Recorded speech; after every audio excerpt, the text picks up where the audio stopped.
Assalamualaikum warahmatullahi wabarakatuh. Salam sejahtera untuk kita semua. Dalam pertemuan kali ini, video kali ini saya akan menjelaskan materi tentang sumber sejarah dan klasifikasinya. Mohon diikuti hingga selesai agar apabila nanti ada soal, Anda bisa mengerjakannya dengan baik.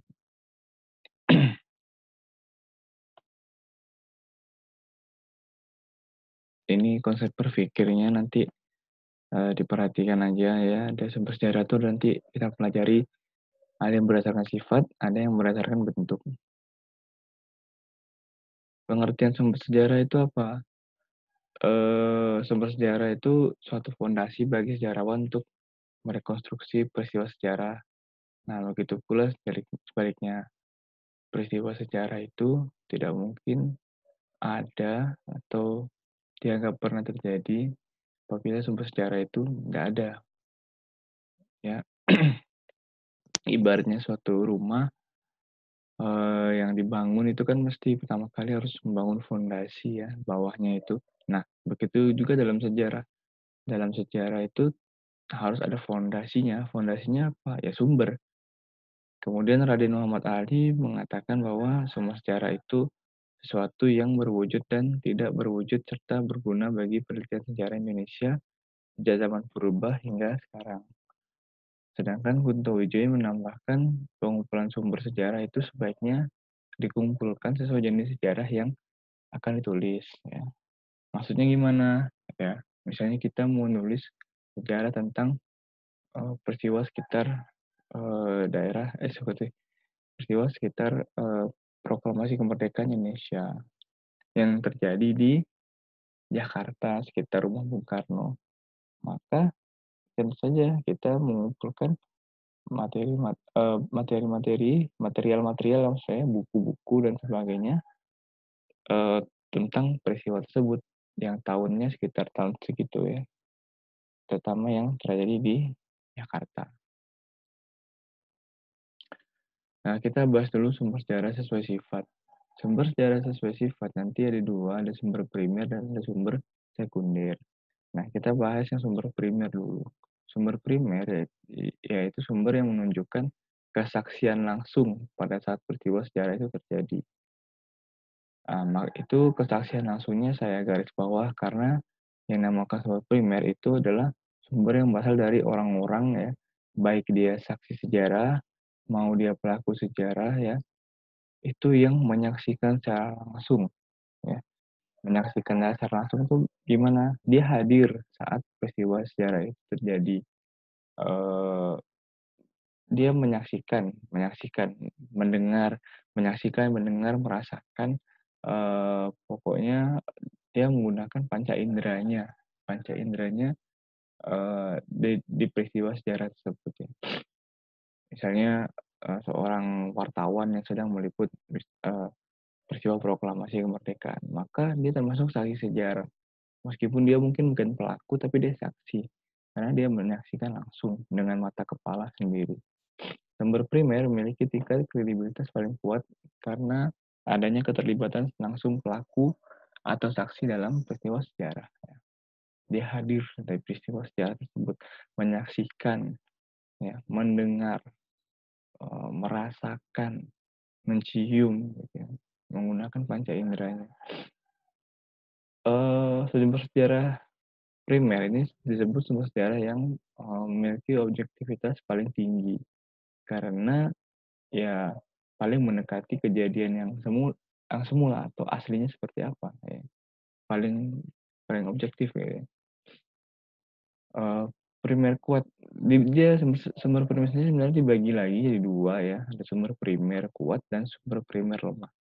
Sumber primer kuat yaitu ya si itu sendiri yang pertama, ia menyaksikan sendiri atau pelaku dari peristiwa sejarah tersebut ya, pelaku atau saksi ya, menyaksikan ya. Kemudian ada sumber primer lemah. Sumber primer lemah itu ia bukan pelaku, dia bukan juga saksi, tapi ia hidup dalam waktu peristiwa sejarah tersebut berlangsung, sehingga sering disebut sumber sezaman. Contohnya apa? Contohnya begini, saat Perang Dunia II berlangsung misalnya, Perang Dunia II yang berlangsung di Eropa. Nah, sedangkan di Indonesia itu waktu itu mungkin tahun 1940 belum terjadi Perang Dunia II. Nah, tapi dampak Perang Dunia II yang ada di Eropa itu terjadi hingga ke Indonesia, di Hindia Belanda.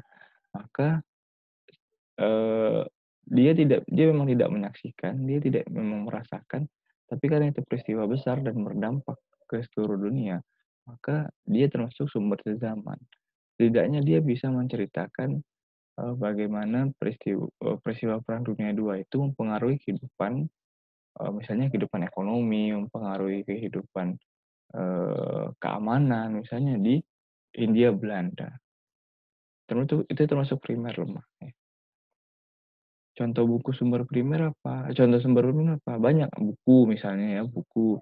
Misalnya ini ada 2 buku misalnya, ini ada buku Thukydides ya, yang berjudul History of the Peloponnesian War dan buku Thomas Stamford Raffles ya, The History of Java. Thukydides ini bukunya udah lama, udah dari sebelum Masehi ya, yang menceritakan tentang peristiwa Peloponnesian ya di Eropa sana, di sekitar Yunani. Dia termasuk saksi sejarah. Dia bukan pelaku tapi dia saksi sejarah. Dia menyaksikan sendiri perang besar ini. Maka karyanya termasuk sumber primer yang hingga sekarang masih dicetak ya. Bayangkan buku dari, ribuan tahun sebelum Masehi sampai sekarang masih ada. Ini bukunya Thukydides ya. Meskipun dulu mungkin ditulis dalam bahasa Yunani, sekarang tulis dalam bahasa bahasa Indonesia atau bahasa Inggris. Jadi nggak masalah. Karena bukunya Thukydides ini merupakan suatu laporan perang terjadi pada perang Peloponnesian War. Kemudian misalnya sebelah kanan ada bukunya The History of Java, Thomas Stamford Raffles. Buku ini ditulis sendiri langsung oleh Raffles, mantan gubernur jenderal Inggris di Indonesia, yang menyaksikan langsung, yang membuat laporan tentang bagaimana sejarah-sejarah di Jawa. Jadi ini termasuk buku primer karena The History of Java itu uh, menuliskan tentang uh, ibarat itu laporan-laporan candi-candi yang di Jawa, bagaimana kehidupan kehidupan manusia, kehidupan uh, orang-orang di Jawa dan sebagainya. Ya. Kemudian pelaku atau saksi sejarah. Misalnya Anda di sini lihat siapa ini kan Pak SBY ya, Susilo Bambang Yudhoyono. Pak SBY ini termasuk pelaku, orang-orang tua kita, kakek kita itu termasuk saksi atau pelaku sejarah. Ya. Apa yang bisa di apa yang bisa diambil keterangan dari Pak SBY ya karena misalnya ya beliau masih jadi tentara. Beliau itu salah satu orang yang ikut terlibat dalam uh, operasi Seroja di Timur Timur sana. Ya. Misalnya kita mau menulis menulis tentang operasi Timur Timur, menulis tentang waktu Timur Leste masuk dalam bagian Indonesia, menjadi bagian salah satu dari provinsi Indonesia. Nah, kita bisa saja mewawancarai Pak SBY karena dia adalah pelaku sejarah, saksi sekaligus saksi. Ya. Jadi orang-orang tua kita, kakek-kakek nenek kita itu sebenarnya pelaku sejarah atau saksi sejarah juga. Apalagi, apalagi kalau emang dahulu beliau bekerja di hmm, bekerja di instansi-instansi yang memang banyak sekali terjadi peristiwa-peristiwa sejarah besar atau dekat dengan peristiwa sejarah, misalnya tentara, misalnya eh, orang yang bekerja di kementerian di Jakarta, polisi dan sebagainya. Koran atau media massa ya, itu termasuk juga eh, primer ya, karena misalnya koran itu kan dibuat oleh eh, koran jangan semuanya, tapi berita di dalam korannya itu eh, termasuk termasuk sumber primer ya. Jadi bukan seutuh koran, bukan, tapi berita dalam koran maksud saya. Berita dalam media massa. Mengapa primer ya? Karena si wartawan yang menulis berita di koran itu termasuk saksi sejarah, dia menyaksikan suatu peristiwa sejarah. Dan masih banyak lagi, misalnya rekaman suara, siaran radio, arsip, dokumen, dan sebagainya. Sumber sekunder. Nah, ini kita masuk yang kedua, sumber sekunder. Sumber sekunder itu menurut Helios Samsudin, sumber sekunder ialah sumber berupa garapan terhadap sumber aslinya atau bacaan. Sedangkan oleh Louis Gottschalk dibilang sumber sekunder itu merupakan kesaksian dari siapapun yang bukan saksi mata. Nah, harus nanti saya jelaskan. Apa maksud kesaksian dari siapapun yang bukan saksi mata. Dan kemudian sumber sekunder relatif lebih mudah ditemui karena suatu peristiwa umumnya sudah diteliti lebih dari satu orang. Nah, Helios Samsudin mengatakan bahwa sumber sekunder itu sumber garapan. Maksudnya sumber garapan itu apa?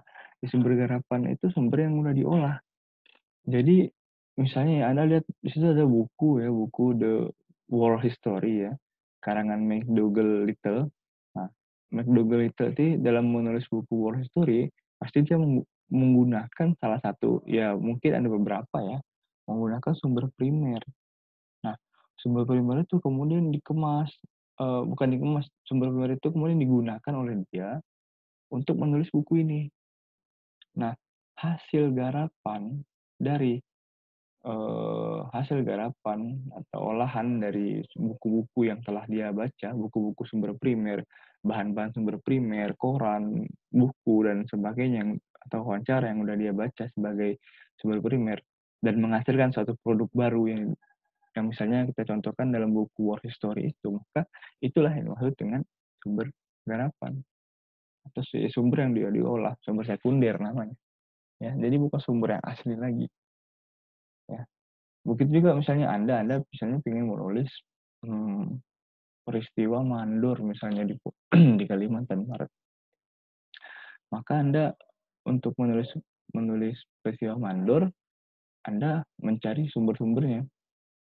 Anda mencari laporan tentang perang Jepang, Anda mencari tentang koran-koran pada zaman itu ya. Kemudian Anda mewawancarai orang-orang yang pernah hidup pada zaman Jepang. Nah, kemudian setelah Anda wawancara, Anda melakukan pencarian koran dan sebagainya, muncullah buku hasil karya kalian misalnya. Peristiwa Mandor 1944 di Pontianak misalnya. Nah, buku hasil kalian menulis itulah yang disebut dengan sumber sekunder. Karena udah bukan asli lagi, karena telah diolah dari sumber primer. Sumber sekunder ini lebih mudah ditemui karena memang banyak yang nulis ya. Suatu peristiwa sejarah itu biasanya yang nulis tidak cuma satu orang. Dan kita tekankan lagi, menurut Louis Gossett ada dua, ada yang sumber sekunder merupakan sumber sekunder merupakan kesaksian dari siapapun yang bukan saksi mata. Ya, kesaksian dari siapapun, termasuk Anda. Misalnya Anda setelah nulis buku tentang tadi ya, peristiwa Mandor 1944 di Pontianak, maka Anda misalnya memberikan kesaksian sama orang lain, memberikan penjelasan kepada orang lain berdasarkan apa yang Anda tulis. Maka penjelasan itu termasuk kesaksian. Tapi Anda bukan saksi mata. Karena Anda tidak menyaksikan langsung, Anda tidak merupakan suatu pelaku sejarah, bukan saksi mata. Ya. Jadi itu yang maksud dengan sumber sekunder. Apapun, bisa buku, bisa video, bisa apapun yang istilahnya sudah hasil olahan. Nah, sekarang kita beralih ke sumber sejarah berdasarkan jenisnya. Nanti ada beberapa, misalnya yang pertama sumber benda. Sumber benda ini sering disebut juga dengan artefak, ya, yaitu peninggalan manusia dari masa lampau yang berupa benda. Penemuan sumber dalam bentuk ini dapat diperoleh informasi usia dari benda tersebut misalnya. Itu banyak sekali sumber benda, bukan cuma prasasti yang Anda lihat di sini ya. Apapun yang pernah dibuat oleh manusia, yang pernah digunakan oleh manusia dalam kehidupan masyarakat, dalam kehidupan di muka bumi ini, itu bisa menjadi suatu artefak. Ya. Digunakan atau dibuat oleh manusia. Apapun. Ya. tidak terlepas hanya sebuah, prasasti. Apa sih, Pak, yang bukan prasasti misalnya? Banyak sekali. Pulpen misalnya, pulpen termasuk sumber benda. Ya, kalau pulpen itu pernah digunakan oleh Presiden Soekarno untuk menulis naskah proklamasi, nah itu termasuk sumber benda. Karena pulpen yang sangat berharga gitu kan. Kemudian dan masih banyak lagi lah, ya, tongkat misalnya, eh, senjata api dan sebagainya. Pokoknya benda banyak sekali. Kemudian sumber dokumen itu segala macam arsip tertulis seperti arsip pemerintahan, surat-surat resmi, majalah, koran, tabloid, surat pribadi, catatan pribadi, penelitian, ya, buku, ya, buku penelitian dan sebagainya. Termasuk sumber dokumen. Apa saja yang tertulis? Ya. Arsip pemerintahan, arsip kantor desa, arsip lurah, arsip camat, ya, surat-surat resmi, ya, surat resmi, surat dari pemerintah, undang-undang, laporan-laporan resmi, kemudian majalah, koran, tabloid, ya, surat pribadi itu bisa juga termasuk sumber dokumen. Surat cinta itu sumber dokumen juga, ya. Kemudian catatan pribadi, ya, itu termasuk dengan sumber dokumen juga. Jadi kalau kalian pernah dengar buku diari, ya buku diari sebenarnya sumber dokumen, ya. Kalau memang kalau memang apa namanya, dia mencatat peristiwa-peristiwa sejarah besar zaman dulu. Misalnya di foto ini ada naskah proklamasi, ini termasuk dengan sumber dokumen, ya, karena ini termasuk arsip pemerintahan, ya. Sumber lisan itu apa? Yaitu hasil wawancara terhadap pelaku atau saksi sejarah yang akan dimintai bisa juga ahli, pakar yang akan dimintai pandangannya akan suatu peristiwa, pendapat atau opininya. Maka orang tersebut dinamakan narasumber, ya. Jadi sumber lisan. Ada pelaku, ada ahli sejarah, atau ahli atau pakar yang akan dimintai pandangannya, ya. Tentu saja ahli atau pakar itu orang yang bukan menyaksikan atau yang pelaku sejarah langsung. Nanti sumber lisan ini kita akan pelajari sendiri lagi di suatu materi tersendiri karena ini penting. Kemudian ada sumber audio visual. Ya. Sumber audio visual itu sebenarnya sumber dari dua jenis sumber, ya. Kita harus pilah-pilah dulu, harus pisahkan. Ada sumber audio itu sumber yang berasal dari wawancara secara lisan dalam bentuk rekaman suara, ya. Tadi. Nah, tadi misalnya Anda Anda melakukan wawancara, ya, kepada narasumber. Wawancaranya itu Anda rekam suaranya pakai HP. Nah, rekaman suaranya itu maka termasuk dengan sumber audio, ya, sumber audio. Tapi kalau misalnya berarti semua hasil wawancara sejarah lisan itu sumber audio, Pak? Tidak, tergantung. Apabila hasil wawancaranya itu ditulis dalam sebuah kertas, ya, dalam sebuah kertas, maka itu bisa saja itu disebut dengan sumber dokumen, ya, karena suatu semacam laporan, ya, laporan transkrip wawancara. Nah, dan sumber lisan itu batasannya adalah apa yang keluar dari mulut dia, ya, kata-kata yang keluar dari mulut dia itu masih masuk dalam sumber lisan. Tapi kalau kata-katanya itu sudah Anda rekam, maka itu masuk dengan sumber audio, ya. Itu juga dengan sumber visual. Sumber visual adalah sumber yang berasal dari pengabdian suatu momen peristiwa dalam bentuk gambar atau produk fotografi, ya. Itu sumber visual, foto yang bersejarah itu termasuk dengan sumber visual. Tapi ada dua, ada sumber audio visual digabungkan, sumber yang berupa video bersuara, film dokumenter, perekaman hasil wawancara dan sebagainya. Itu termasuk dengan sumber audio visual. Contoh yang ada Anda lihat di belah kanan itu yaitu tentang film Hiroshima. Film Hiroshima itu termasuk sumber audio visual. Karena apa? Selain dia menyampaikan gambar, menyampaikan video, dia juga ada suaranya, ya.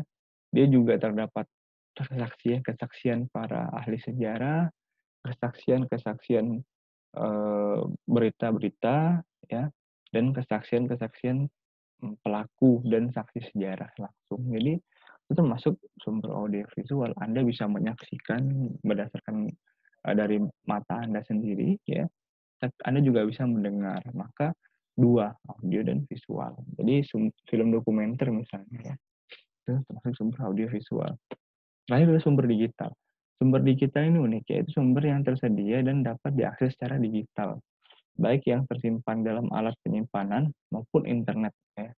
Sumber digital itu sumber yang secara fisik ya, secara fisik Anda itu nggak bisa pegang ya, Anda nggak bisa pegang. Tapi Anda bisa mengakses, Anda bisa melihat, membaca sumber digital itu. Coba Anda pikir, bisa nggak Anda pegang e-book misalnya? Nggak bisa kan? Karena e-book itu di dalam media penyimpanan. Ini saya pegang flash disk, Pak. Ini saya pegang hard disk. Bukan hard disk atau flash disk itu media penyimpanan. Ya. E-booknya nggak ada. E-booknya secara fisik nggak bisa kalian pegang. Itulah yang dinamakan dengan sumber digital. Sumber digital itu sumber yang dapat diakses secara digital. Ya.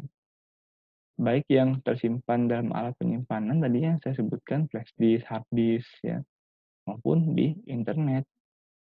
Ya. Misalnya apa? E-book tadi. Pasti Anda tahu, sekarang kan zamannya e-book, buku digital ya, buku digital. Anda nggak bisa megang buku itu, tapi Anda bisa mengaksesnya, Anda bisa bisa membacanya. Kalau Anda buka laptop, kalau Anda buka HP ya, baru bisa membaca e-book. Misalnya kalian yang suka baca komik online ya, yang kayak di Line itu termasuk e-book ya, termasuk e-book itu. Kemudian e-magazine itu apa ya? Majalah kayak e-book gitu ya. Majalah yang bisa dibaca dari laptop atau dari smartphone kalian ya. Perpusnas dalam hal ini bukan perpustakaan nasionalnya ya, tapi ada namanya e-perpusnas ya, untuk membaca buku digital yang dimiliki perpustakaan nasional, termasuk juga ANRI, Arsip Nasional Republik Indonesia juga bisa diakses secara digital, misalnya koran-koran lama itu bisa di-download ya, buku-buku lama, laporan-laporan lama itu bisa di-download ya. Itu yang dimaksud dengan sumber digital ya. Termasuk berita di kompas.com, detik.com dan sebagainya. Itu termasuk dengan media termasuk dengan sumber digital. Ya. Saya rasa itu saja ya penjelasan dari saya. Lebih dan kurangnya mohon maaf. Nanti kita bisa pelajari di hari-hari lain, atau apabila ada pertanyaan silakan hubungi saya secara langsung atau di komentar. Eh, saya tutup. Mohon maaf kurang lebihnya. Assalamualaikum warahmatullahi wabarakatuh.